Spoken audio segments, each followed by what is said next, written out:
Bien trop tôt.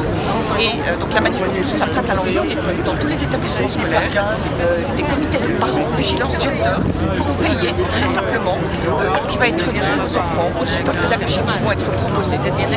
D'autre part, en ce qui concerne la manif pour tous, elle est attentive à la proposition de loi qui a été déposée le 19 juillet en plein été au Sénat pour l'ouverture de la procréation médicalement assistée aux couples de même sexe.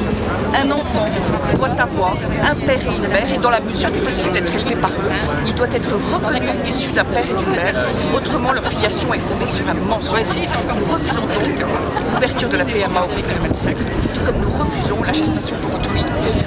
Et donc, si cette proposition de loi n'est pas retirée, nous manifesterons à nouveau, bien sûr. D'autre part, j'ai demandé un rendez-vous avec Mme Bertinotti il y a maintenant 4 semaines. Je n'ai eu aucune réponse. Aucune réponse, c'est absolument stupéfiant.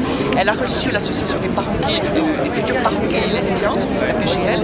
Elle ne nous a pas reçus, nous n'avons pas eu cet honneur de pouvoir dialoguer avec elle de ces questions fondamentales dans toute la société française. Nous avons aussi une université d'été, les 14 et 15 septembre prochains, qui est ouverte à tous nos volontaires, à tous nos sympathisants. Et nous serons là pour nous retrouver, nous informer de l'actualité sociétale et puis aussi nous former à ces questions et à ces enjeux fondamentaux. Voilà les semaines à venir. La présence policière ce soir, vous la percevez comment?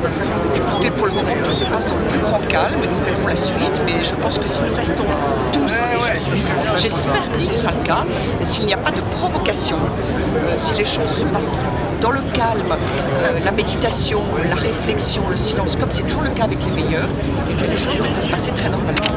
Pourquoi ce rassemblement n'avait-il pas été déclaré à la préfecture?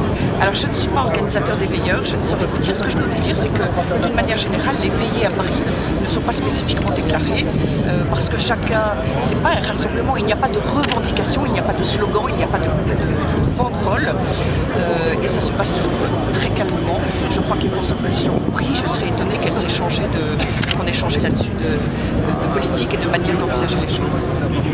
Voilà.